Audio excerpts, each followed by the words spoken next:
ஆண்டவருக்கு சோஸ்திரம். நாங்க இன்றைக்கு பார்க்க போறோம் சர்வ ஞானி. ஆமென். 1 யோவான் 3வது அதிகாரம் 20வது வசனத்தை வாசிப்பாம். தம்முடைய இருதயமோ நம்மை குற்றவாளிகளாக தீர்க்குமானால் தேவன் தம்முடைய இருதயத்திலும் பெரியவராயிருந்து சகலத்தையும் அறிந்திருக்கிறார். நம்முடைய இருதயமே நம்மை குற்றவாளிகளாய் தீர்க்குமானால் தேவன் எல்லாவற்றையும் நம்முடைய இருதயத்திலும் பெரியவராயிருந்து எல்லாவற்றையும் அறிந்திருக்கிறார். சர்வ ஞானி. ஆனா இன்றைக்கு தேவன் சர்வ ஞானி என்றது எங்கள் எல்லாருக்குமே தெரியும். என்ன தெரியுமா இல்லையா? ஆமென், தெரியுமே. ஏனென்றால் 3வது அதிகாரத்திலே பாவத்திலே விழுந்த பொழுதிலே அவருக்கு தெரியும் ரெவலேஷன்ல எப்படி நாங்க அவரோட கூட இருக்க போகிறோம் என்று. ஆனா நாங்க இன்றைக்கு என்ன பார்க்க போறோம்? அதே சர்வஞானி எங்கள் ஒவ்வொருவருடைய வாழ்க்கையிலும் எப்படி சர்வஞானி என்கிறதை தான் பார்க்க போறோம். என்ன இருக்கிறோமா? ஆமென். இந்த வீக் பாத்தீங்கன்னா எனக்கு ஒரு நாள் ப்ரே பண்ணவே முடியல. என்னவோ ஒரே சோர்வு. அப்ப இத்தனைக்கும் ப்ரேயர் ரூம்ல போய் இருக்கிறேன். விடிய முன்னுக்கு பைபிள் இருக்குது, டேபிள்ல இருக்கிறேன், ப்ரே பண்ணல.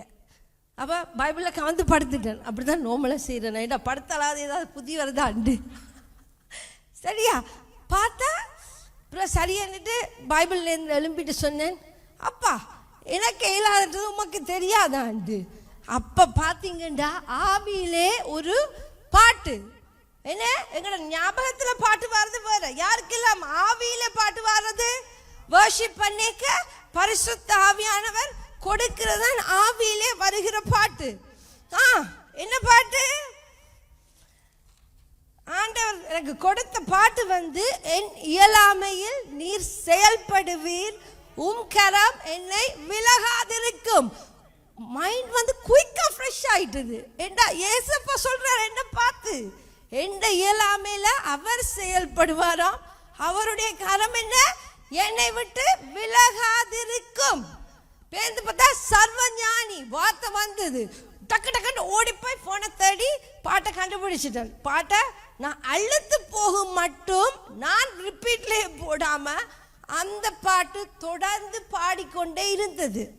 ஏன் இப்படி எத்தனை என்கவுண்டர்ஸ் இப்படி எல்லாம் கிடைக்கிறது அவ்வளவு அற்புதமா? இப்படியான என்கவுண்டர்ஸுக்காகத்தான் நாங்க காத்திருக்கிறோம் இல்லையோ? எங்கள் தேவன், நாங்கள் ஆராதிக்கிற தேவன் சர்வ ஞானி. எங்களுடைய பலவீனங்கள்ல என்ன எங்களோட இருக்கிறவர், எங்களை பற்றி உள்ளும் புறமும் சகலமும் அறிந்திருக்கிறவர். எங்கள் கால்கள் தள்ளாடுகிற பொழுது அவருடைய கிருபையை தந்தங்களை என்ன செய்கிறவர்? வழி நடத்துகிறவர். ஐயோ என்னால முடியலையே என்று நான் சோர்வாய் இருக்கிற பொழுது அவருடைய பலம் ஒன்றுதான் என்னை உற்சாகப்படுத்தும். எத்தனையோ அப்பாக்களுக்கு தங்களோட பிள்ளைகள் என்ன செய்யணும், எப்படி இருக்கணும் என்றதே யோசனை இல்லை. ஆனா என்ன எங்களை தன்னுடைய ரத்தத்தினாலே மீட்டு கொண்டு அந்த சிலுவையை ஏற்றுக்கொண்டு தன்னுடைய பிள்ளைகளாய் மாற்றி இருக்கிற எங்களுடைய அப்பா எங்கள் ஒவ்வொருவர் மேலும் கரிசனையாகவே இருக்கிறார். அவருக்கு எங்கட எல்லாம் தெரியும். நாங்க நிக்கிறது தெரியும், படுக்கிறது தெரியும், நினைக்கிற நினைவுகள் தெரியும். இப்ப இதுல உட்கார்ந்து இருந்து என்ன நினைத்து கொண்டிருக்கிறீங்க எனக்கு தெரியாம இருக்கலாம், பக்கத்துல இருக்கிற ஆளுக்கு தெரியாம இருக்கலாம், ஆனா அவருக்கு தெரியும். நீங்கள் ஒவ்வொருவரும் எதிர்பார்த்திருக்கும் முடிவை உங்களுக்கு கொடுக்கும்படிக்கு உங்கள் பேரில் அவர் என்ன நல்ல நினைவுகளையே வைத்திருக்கிறார். உங்கள் தேவைகளை அறிந்திருக்கிறவர் நிச்சயமாக சந்திப்பார்.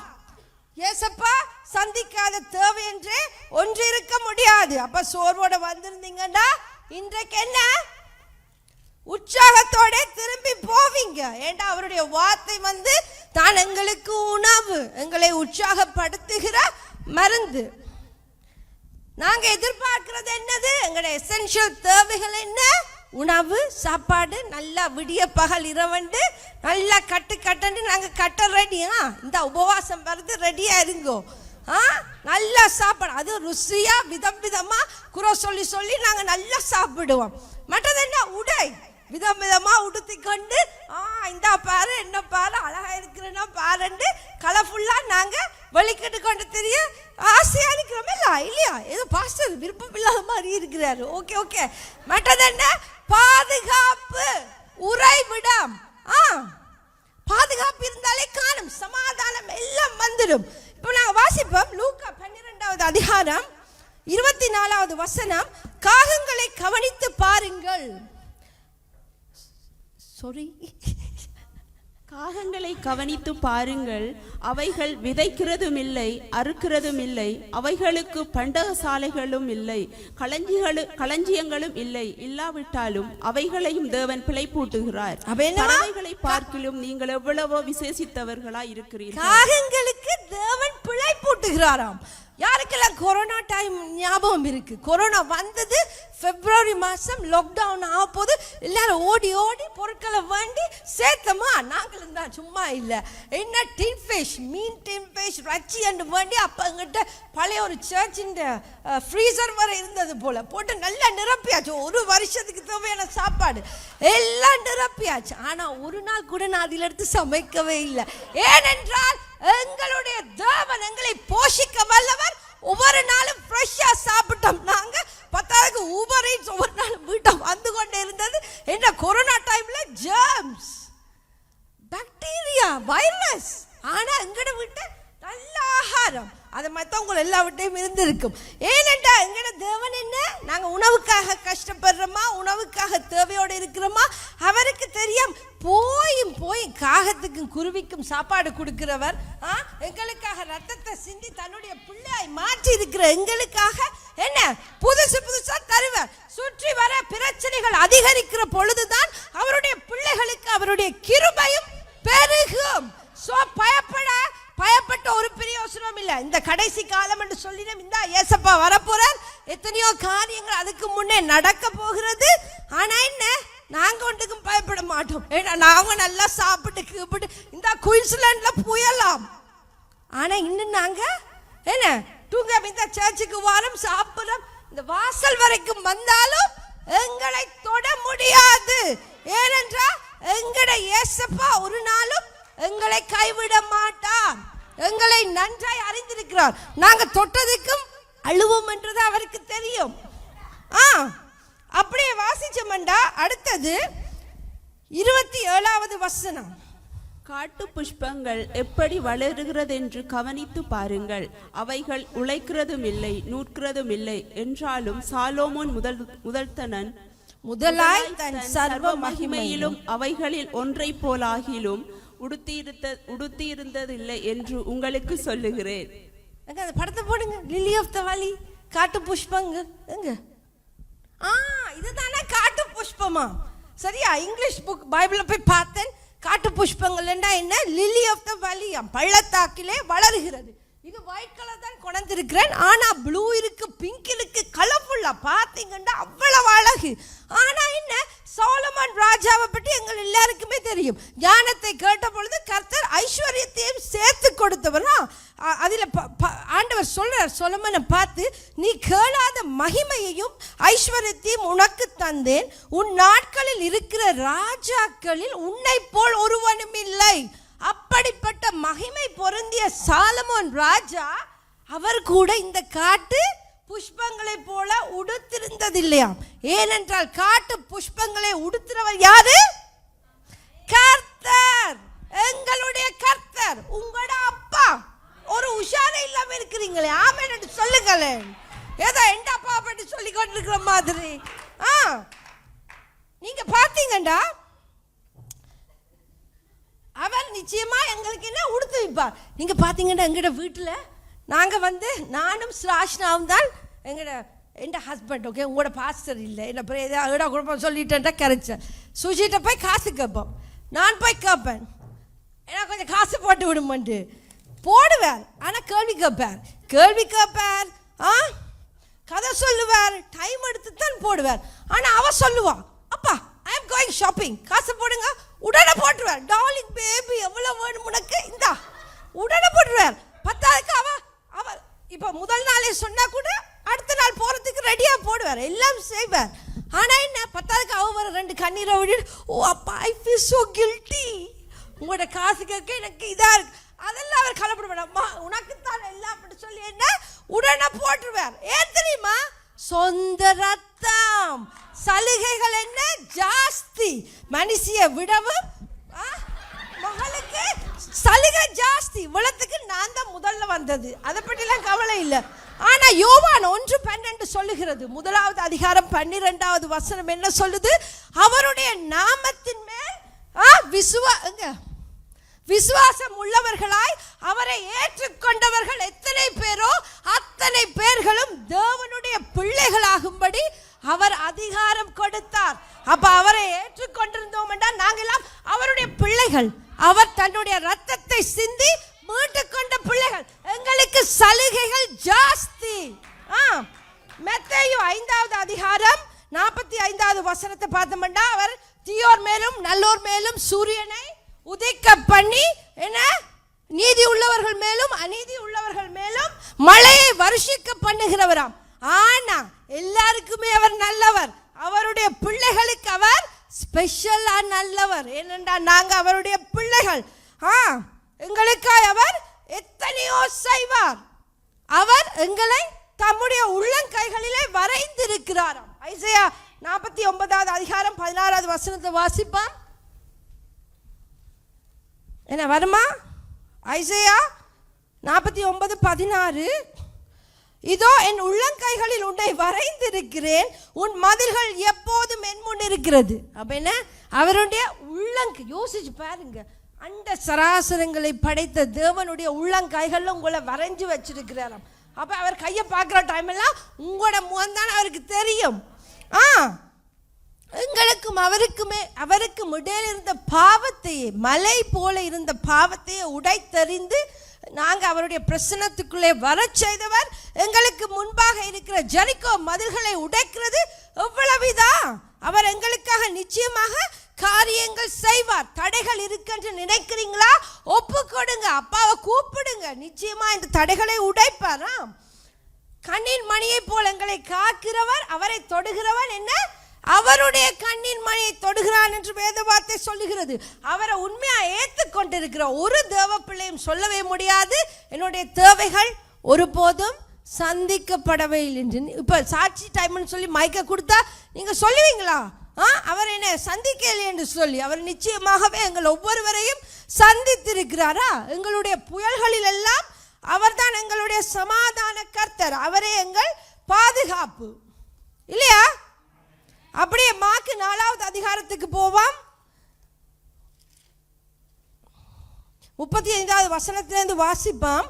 அன்று சாயங்காலத்தில் அவர் அவர்களை நோக்கி அக்கறைக்கு போவோம் வாருங்கள். அப்ப சிஷ்யரோட இருக்கிறார். சிஷ்யர்கிட்ட சொல்றார், வாங்க அக்கறைக்கு போவோம். அவர் ஜனங்களை அனுப்பிவிட்டு அவர் படவில் இருந்தபடியே அவரை கொண்டு போனார்கள். வேறே படவுகளும் அவரோட கூட இருந்தது. அப்பொழுது பலத்த சுழல் காற்று உண்டாகி படவு நிரம்பத்தக்கதாக அலைகள் அதன் மேல் மோதிற்று. கப்பலின் பின்னணியத்தில் அவர் தலையணையை வைத்து நித்திரையாயிருந்தார். அவருக்கு என்ன? அவர் டயர்ட். ஒவ்வொரு மனிதனையும் சந்திச்சுட்டு அவர் படுத்து நித்திரை சொல்றார். ஆனா இந்த சிஷ்யர்கள் என்ன செய்யலாம்?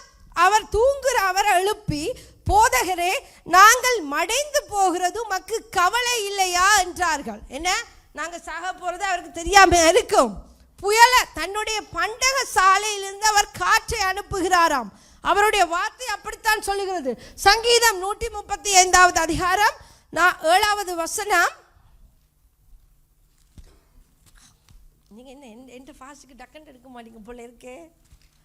சங்கீதம் 100. அவர் பூமியின் கடையாந்தரங்களில் இருந்து மேகங்களை எழும்ப பண்ணி மழையுடன் மின்னலையும் உண்டாக்கி காற்றை தமது பண்டக சாலைகளிலிருந்து புறப்பட பண்ணுகிறார். அப்ப என்ன? காற்றும் அவருக்கு அடங்கும். அவர் தான் காற்றை அனுப்புறார். அப்ப புயல் வரைக்க என்ன? அவர் எழுந்து 39வது வசனம், அவர் எழுந்து காற்றை அதட்டி கடலை பார்த்து இறையாதே அமைதலாயிரு என்றார். அப்பொழுது காற்று நின்று போய் மிகுந்த அமைதல் உண்டாயிற்று. அப்ப எங்களுடைய வாழ்க்கையிலே இருக்கிற புயல்களை அடக்க வல்லவர் ஒரே ஒருத்தர் தான். எங்க என்ன புயலா இருக்கட்டும், சிந்தையிலே புயலா, கண்ணுக்கு முன்னுக்கு புயலா, ஒன்றும் பிரச்சனை இல்லை. ஏசப்பா இருக்கிறார். அவர் எங்கள் புயல்களை என்ன செய்வார்?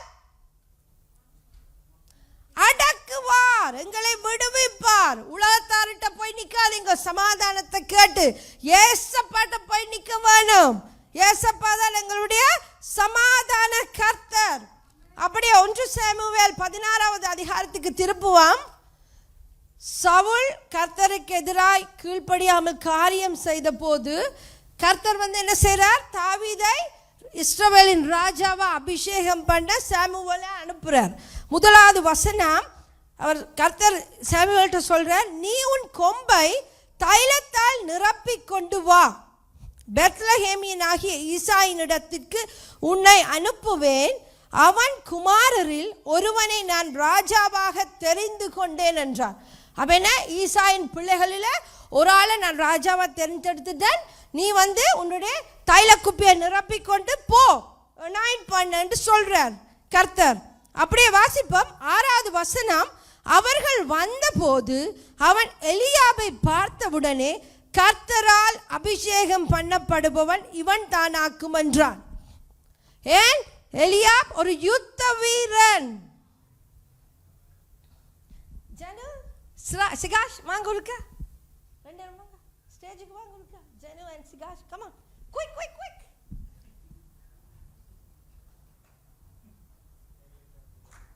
ஏன் வெரி நைஸ், என்கரேஜிங்கா, நல்லா என்கரேஜ் பண்ணுங்க. வாங்க நில்லுங்க ரெண்டு சைடில். ஓகே, ஒரு சின்ன டெமான்ஸ்ட்ரேஷன். ஓகே, ஸோ இதுதான் எலியாப். பார்க்கவே தெரியுதானே, யுத்த வீரன், பிசிக் மசில் ஸ்ட்ராங். ஒரு 10 பேரை கூட அடிச்சு காப்பாற்ற முடியும். பிலிஸ்தியரை கட்டாயமா என்ன அடிச்சு ஜனங்களை காப்பாற்றுகிற ஒரு ராஜா. ஆனா ஏசப்பா பார்க்கல, அப்படி கர்த்தர் அப்படி பார்க்கல. ஓகே, இது யாரு? நல்ல சிவந்த நிறம், வெள்ளையாத்தான் இருக்கிறான். இட்ஸ் ஓகே, நீங்க சிவப்பா நினைங்க, அழகான கண்கள் காட்டுங்க, வடிவா ஸ்மார்ட்டா நில்லு. நல்ல ரூபம் தாவீது. இதெல்லாம் யாரு? சாமுவேல் பார்க்கிற பார்வை. யுத்த வீரன், அந்த முகமெல்லாம் சண்டை காயம், நல்ல போர் வீரன். ஆனா கர்த்தர் சொல்லிட்டார், நீ பார்க்கிற விதமா நான் பார்க்கல, நீ முகத்தை பார்க்கிற, உருவத்தை பார்க்கிற, நானோ இருதயத்தை பார்க்கிறேன். தாவீது அழகு, நல்ல சிவந்த மேனி. நாங்கள் அப்படித்தான் பார்ப்போமா, நல்ல இவர் தான் ராஜாக்கு சரி, நல்ல வடிவா இருக்கிறாரா, சிவந்த மேனி, அழகான கண்கள், நல்ல ரூபம். ஆனா கர்த்தர் நோ, போங்க, இருதயத்தை தான் பார்க்கிறார். தேங்க்யூ. என்ன பார்த்தவர் ஆண்டவர்? என்ன பார்த்தார்? அதான் வாசிக்க போறோம். 6வது வசனம், அவர்கள் வந்தபோது அவன் எலியாபை பார்த்தவுடனே கர்த்தரால் அபிஷேகம் பண்ணப்படுபவன் இவன் தானாக்கும் என்றான். ஏன்? யுத்த வீரன். அப்படியே 17வது வசனத்துக்கு திருப்பினமண்டா, 17வது அதிகாரத்துக்கு திருப்பினமண்டா, அதில் 12வது வசனம் சொல்லுகிறது, தாவீது என்பவன் யூதாவில் உள்ள பெத்லகேம் ஊரானாகிய ஈசா என்னும் பேருள்ள எப்பிராத்திய மனுஷனுடைய குமாரனாயிருந்தான். இவன் சவுலின் நாட்களிலே மற்ற ஜனங்களுக்குள்ளே வயது சென்ற கிழவனாய் மதிக்கப்பட்டான். ஈசாயினுடைய 3 மூத்த குமாரர் சவுலோட கூட யுத்தத்துக்கு போயிருந்தார்கள். யுத்தத்துக்கு போயிருந்த அவனுடைய 3 குமாரரில் மூத்தவனுக்கு எலியாப் என்றும், 2ஆம் குமாரனுக்கு அமினதாப் என்றும், 3ஆம் குமாரனுக்கு சம்மா என்றும் பேர். தாவீது எல்லோருக்கும் இளையவன். மூத்தவர்களாகிய அந்த 3 பேரும் சவுலோட கூட போயிருந்தார்கள். அப்ப 3 பேர் யுத்த மனுஷர். 7வது வசனம், திரும்பவும் 16வது அதிகாரத்துக்கு வருவான். கர்த்தர் சாமுவேலை நோக்கி, நீ இவனுடைய முகத்தையும் இவனுடைய சரீர வளர்ச்சியையும் பார்க்க வேண்டாம், நான் இவனை புறக்கணித்தேன். மனுஷன் பார்க்கிறபடி நான் பாரேன். மனுஷன் முகத்தை பார்ப்பான், கர்த்தரோ இருதயத்தை பார்க்கிறார். அப்படியே பார்த்தமண்டா அபினதாப அழைச்சு அவரை செக் பண்றார், இல்லை என்றுட்டார் கர்த்தர். இந்த சம்மாவை கூப்பிடுறார், அதுவும் சரிவரையில் 7 பேரை ஈசாய் சாமுவேலுக்கு முன்பாய் கடந்து போக பண்றார். பேந்து சாமுவேல் ஈசாயை பார்த்து கேட்கிறார், உனக்கு வேறு யாராவது மகன் இருக்கிறார்களாண்டு. அப்ப 12வது வசனம், ஆள் அனுப்பி அவனை அழைப்பித்தான். அவன் சிவந்த மேனியும் அழகிய கண்களும் நல்ல ரூபம் உள்ளவனுமாயிருந்தான். இது சாமுவேல் சொல்லுறார். அப்போது கர்த்தர், இவன் தான், நீ எழுந்து இவனை அபிஷேகம் பண்ணு என்றார். அப்பொழுது சாமுவேல் தைல கொம்பை எடுத்து அவனை அவன் சகோதரர் நடுவிலே அபிஷேகம் பண்ணினான். அந்நாள் முதற்கொண்டு கர்த்தருடைய ஆவியானவர் தாவீதின் மேல் வந்து இறங்கியிருந்தார். ஏன் ஆண்டவர் சொன்னார்? ஏன் அமினதாபையும் சம்மாவையும் எலியாபையும் ஏன் அவர் தெரிந்து கொள்ளல யுத்த வீரர்களா? ஏனென்றால் அவர் இருதயத்தை பார்க்கிறவர். தாவீது ஆடு மேய்க்கிற பொழுது தனிமையிலே எப்படி கர்த்தரோட உறவாடி கொண்டிருந்தாராம். அவருடைய சங்கீத பாட்டுக்கள் மற்றது என்ன கீர்த்தனைகளை பார்த்தோம்னா தெரியும். அவர் எழுதின பாடல்கள் எல்லாம் கர்த்தரை மகிமைப்படுத்துகிற காரியங்கள். அதில் பார்த்தோம்னா கோலியாத் வந்து பிலிஸ்தியர் சவுலோட சண்டை பிடிக்க வந்திருக்கேக்க, அப்போ தாவீதை வந்து ஈசாய் அவருடைய தகப்பன் சொல்கிறார், நீ போய் உன் சகோதரர்களுடைய சுக செய்தியை விசாரித்து கொண்டு வாண்டு. அப்போ தாவீது வர கோலியாத் நிற்கிறத கண்டுட்டார். அப்போ என்ன ஏதாண்டு விசாரித்து கொண்டிருக்கிறார். அப்போ பார்த்தோம்டா எலியாப் யுத்த வீரனுக்கு கோபம் வந்துட்டுது. தாவீதை பார்த்தோன்னே நீங்கள் என்ன செய்கிற, உன்னுடைய இருதயத்தின் அகங்காரத்தை நான் அறிவேன் என்று சொல்லி கதை சொல்கிறார். ஆனாலும் என்ன தாவீது வந்து அப்போ தாவீது வந்து இல்லையென்று சொல்லி கோலியாத்தை பற்றி விசாரித்து கொண்டிருக்கிறார். சரியா? அப்போ நாங்கள் வாசிப்போம்.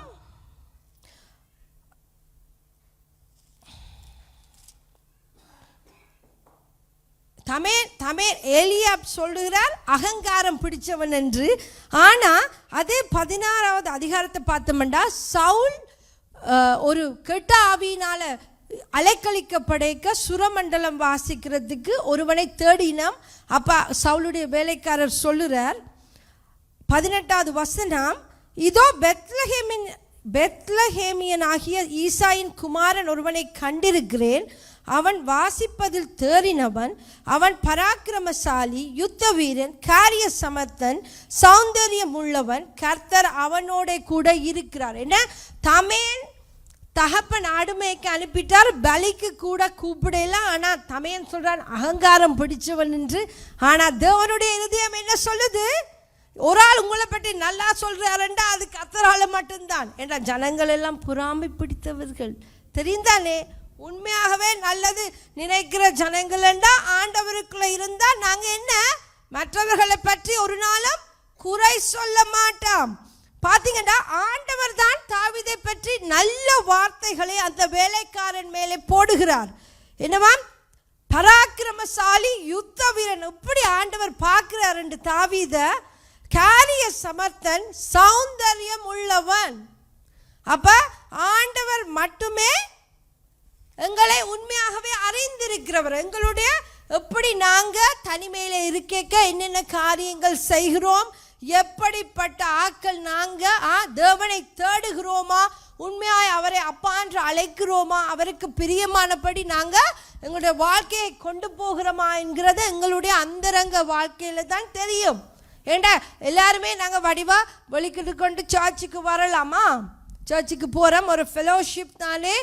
சர்ச்சுக்கு போட்டி நாளைக்கு பாஸ்டர் அடிப்பார், கால் பண்ணுவார், எத்தனையோ ரீசன்ஸ் இருக்கும். ஆனால் என்ன உண்மையாகவே நாங்கள் எங்களுடைய ப்ரைவேட் டைமில் இப்படி ஆண்டவரோடான ரிலேஷன்ஷிப் எங்களுக்கு இருக்குது. அதுதான் எங்களை உயர்த்தும். சண்டே சர்ச்சுக்கு வாரதாலேயோ ப்ரேயருக்கு வாரதாலேயோ ஒரு பிரயோசனமும் அப்படி நான் சொல்ல வரையில. நீங்கள் உங்களோட தனிப்பட்ட வாழ்க்கையிலே கர்த்தருக்கு எவ்வளவு இடம் கொடுக்குறீங்களோ அதுதான் மிச்ச காரியங்களை செய்ய உங்களை என்ன தூண்டும். சரியா? அப்ப ரிலேஷன்ஷிப், அவரோடான அந்த உறவு மிகவும் முக்கியம். ஏசப்பாவை சிலுவையில் அறையினோம். அவர் கடைசியா சிலுவையில் இருந்தோடு கேட்கிறார், என் தேவனே என் தேவனே ஏன் என்னை கைவிட்டீர்? பார்த்தோம்டா யோவான் 10வது அதிகாரம் 30வது வசனத்தில் அவர் சொல்றார், நானும் பிதாவும் ஒன்றாயிருக்கிறோம். மற்றது ஏசப்பாவுடைய ஞானஸ்தானம் எடுக்கிற பொழுதுல பிதாவுடைய சத்தமே கேட்குது எல்லாருக்கும் முன்னுக்கு, இவர் என்னுடைய நேசகுமாரன், இவரின் மேலே பிரியமாயிருக்கிறேன். அவ்வளவு நாட்களும் அவருடனே பிரியமாயிருந்த தகப்பன் சிலுவை நேரத்தில் எதுக்கு அவரை கைவிட்டார்? ஏனென்றால் அவர் எங்களுடைய பாவங்களை எல்லாம் தன்னுடைய சரீரத்திலே சிலுவையிலே ஏற்றுக்கொண்டபடியால் என்றால் எங்களுடைய தகப்பன் பாவத்தை பாராத சுத்த கண்ணராம். அப்ப எங்களுக்கும் எங்கள் பிதாவுக்கும் இடையிலே எங்களுடைய பாவ காரியங்கள் தான் என்ன இடைவெளியை உண்டாக்கும்.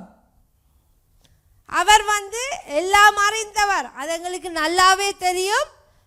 நாங்க எப்பொழுது எங்க என்னத்தை செய்கிறோம், எது எங்களுக்கு நடக்க வேணும் எல்லாம் அவருக்கு தெரியும். ஆக எங்களாலே முடியக்கூடியது ஒன்றுதான், என்ன மனம் திரும்புறது, உணர்வடைகிறது. ஏன்னா நாங்கள் இருதயத்திலே உணர்வடைய வேணும், இல்லாட்டா கஷ்டம். மனம் திரும்பணும், என்னுடைய பிழைகளை நான் உணர்ந்து மனம் திரும்ப வேண்டும். அவரிடத்திலே மகிழ்ச்சியாயிருக்க வேண்டும், அவரிடத்திலே காத்திருக்க வேண்டும் என்ற சந்தோஷம் கர்த்தரிடத்தில் தான் நிரந்தரம். அவர் இல்லாம நாங்கள் நினைக்கலாம், இன்றைக்கு எங்களுக்கு வாழ்க்கை நல்லா தானே இருக்கு, சந்தோஷமா இருக்கிறேன் என்று நாங்கள் நினைக்கலாம். ஆனால் இது நிரந்தர சந்தோஷம் இல்லை. நாளைக்கு என்ன நடக்கும் என்றது எங்களை விடவும் அவருக்கு தான் தெரியும். நாங்கள் இன்றைய நாளை பார்க்கிறவர்கள், ஆனால் அவரோ எங்கட ஒரு 20 வருஷத்துக்கு என்னன்றது அவருக்கு தெரியும். அப்போ நாங்கள் அவரை மட்டுமே நம்பி அவரிடத்திலே சகலவற்றையும் ஒப்பு கொடுத்துட்டு காத்திருக்கிறதான் எங்களாலே செய்யக்கூடிய புத்திசாலித்தனமான காரியம். முதல்ல அவரிடத்தில் நாங்கள் மகிழ்ச்சியாக இருக்க பழக வேணும். ஏண்டா எங்களுடைய அலைச்சல்களை அவர் எண்ணி இருக்கிறார், அவருக்கு தெரியாம ஒன்றுமே இல்லை. மகிழ்ச்சி, அதுவும் கர்த்தரிடத்தில் மகிழ்ச்சி மிகவும் முக்கியம். எந்த சூழ்நிலை ஆனாலும், என்னத்துக்குள்ளால நாங்கள் போனாலும், வியாதியோ என்ன காரியமா இருக்கட்டும், கர்த்தரிடத்திலே மகிழ்ச்சியா இருக்கிறது என்பது மிகவும் முக்கியம். அது சும்மா வந்துடுமோ? எப்படி கர்த்தரிடத்தில் நாங்கள் மகிழ்ச்சியா இருக்கலாம்? அனுதினமும் போகணும் பிரேயர் ரூமுக்கு, அவரோட டைம் ஸ்பெண்ட் பண்ணணும், அவருடைய சத்தத்தை கேட்கணும். எனக்கு அவருடைய சத்தமே கேட்குதில்லை, எப்படி அவருடைய சத்தம் இருக்குமென்று கேட்போம்டா. ஏனண்டா எங்களுக்கு 1008 சத்தம் மண்டைக்குள்ள ஒரே கேட்டுக்கொண்டே இருக்குமா? அப்போ அது எல்லாத்திலையும் இருந்து தேவனுடைய சத்தம் எப்படிப்பட்டது வேறு பிரிக்க தெரிஞ்சிருக்க வேண்டும். அது எப்படி தெரிய வரும்? அதுக்கு தான் போகணும் இருக்கணும், அமர்ந்திருக்க பழகணும். என்ற அவர் கிருபை உள்ள தேவன், அவருக்கு எங்களுடைய நிலைமை எல்லாம் தெரியும். இன்றைக்கு என்னால் முடியலை என்றாலும் நான் போய் உட்கார்ந்திருப்பேனே, ஆனால் அவர் நிச்சயமாக ஒரு மாறுதலான காரியம் செய்வார். சிந்தையை கட்டாயம் குணப்படுத்துவார், தேவை இல்லாத இருளை எங்களை விட்டு விலக்குவார், பரிபூரணப்படுத்துவார், சமாதானத்தை கட்டளையிடுவார். நிச்சயமாகவே ஒரு முடிவை கொடுப்பார். சோ துக்கப்படுறாக்கள் எல்லாம் துக்கப்பட்டு பிரயோசனம் இல்லை. இந்த சின்ன மூளையை வச்சுக்கொண்டு யோசிச்சு கஷ்டப்படுறாக்கள் எல்லாம் யோசிச்சு பிரயோசனம் இல்லை. ஒன்று தான் செய்யணும், ஒப்பு கொடுப்போம். யார்கிட்ட ஒப்பு கொடுப்போம் என்றது முக்கியம். பக்கத்தில் இருக்கிறாள்கிட்ட ஒப்பு கொடுத்து பிரயோசனம் இல்லை. இயேசு கிறிஸ்துவிடம் தான் ஒப்பு கொடுக்க வேண்டும். இயேசு கிறிஸ்துவே என் இரட்சகரும் என் ஆண்டவரும் என் வழியை நிர்ணயிக்கிறவரும், அவரிடம் மட்டுமே நான் ஒப்பு கொடுப்பேன். அதுக்காக ஸ்டபர்னா இருந்தோம், ஐ ஆம் அக்கௌண்டபிள் டு மை செல்ஃப், அப்படியெல்லாம் இருக்கக்கூடாது. ஓகே, ஏசப்பா தான் என்ன எல்லாமும் அவர்கிட்ட ஒப்பு கொடுங்க. ஆனால் உங்களோட லீடர்ஸுக்கு சப்மிட் பண்ணுங்க. அவங்களும் உங்களோட சேர்ந்து என்ன ஜபிப்பாங்க உங்களுக்காக. உங்களுடைய பலவீனத்தில் அவங்களும் என்ன உங்களோட சேர்ந்து அவங்களும் நடப்பாங்க. நீங்க அழுதா அவங்களும் விக்கி விக்கி அழுவாங்க. இல்லை அழுது இல்லையா? அப்ப அப்படித்தான் உங்களுக்காக ஜபிப்பாங்க. அப்ப என்ன எல்லாவற்றாலும் நிரப்புகிறவருடைய அவருடைய அந்த அற்புதமான எங்களுக்கு கொடுத்துக்கிற கிருபையை ஆராதிக்க வேண்டும். நாங்க எங்களோட வாழ்க்கையில வேறொன்றுமே செய்ய முடியாது ஆராதிக்கிறத தவிர. வர்ஷிப் பண்றது இதில் வந்திருந்து நாங்கள் எல்லாரும் சேர்ந்து வர்ஷிப் பண்றது மட்டுமில்லை, எங்கள் பொருளாலும் எங்கள் நேரத்தாலும் எங்கள் வாழ்க்கையாலும் எல்லாவற்றாலும் இயேசப்பாவை முன்னிலைப்படுத்துகிறது தான் வர்ஷிப், ஆராதனை. அப்போ உங்களுக்கு போராட விருப்பம் இல்லை, எனக்கு போராடி ஜெயிக்கிறது தான் விருப்பம்டா, என்ன வர்ஷிப்பால போராடுங்க, இயேசப்பாவை ஆராதனை செய்து போராடுங்க. சரியா?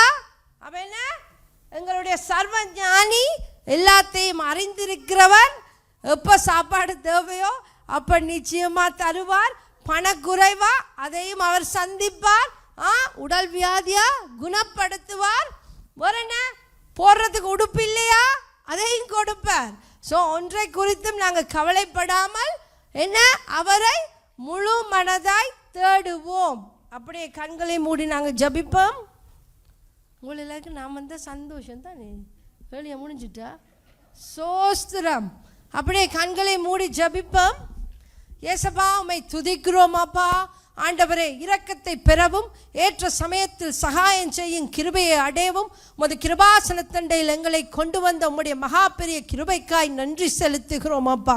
அப்பா, இனி வரப்போகிற நாட்கள் எல்லாம் நீர் எங்களோட இருக்கிறபடியினாலே, நீர் சகலவற்றையும் அறிந்திருக்கிறபடியினாலே எங்களை உம்மிடத்திலே முழுவதுமாய் ஒப்புக் கொடுக்கிறோம். உம்முடைய மனம் திரும்புதலின் ஆவியானவரை எங்களுக்குள்ளே ஊற்றிடும்.